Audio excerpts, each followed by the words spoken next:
اور ہم نے ان لوگوں کے لیے تورات میں یہ حکم لکھ دیا تھا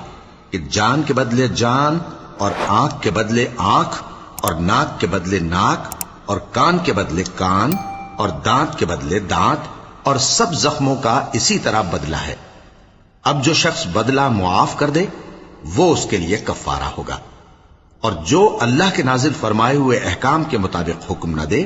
تو ایسے ہی لوگ بے انصاف ہیں۔ اور ان پیغمبروں کے بعد انہی کے قدموں پر ہم نے عیسیٰ ابن مریم کو بھیجا جو اپنے سے پہلے کی کتاب تورات کی تصدیق کرتے تھے، اور ان کو انجیل عنایت کی جس میں ہدایت اور نور ہے، اور تورات کی جو اس سے پہلی کتاب ہے تصدیق کرتی ہے، اور پرہیزگاروں کو راہ بتاتی اور نصیحت کرتی ہے۔ اور اہل انجیل کو چاہیے کہ جو احکام اللہ نے اس میں نازل فرمائے ہیں اس کے مطابق حکم دیا کریں، اور جو اللہ کے نازل کیے ہوئے احکام کے مطابق حکم نہ دے گا تو ایسے لوگ نافرمان ہیں۔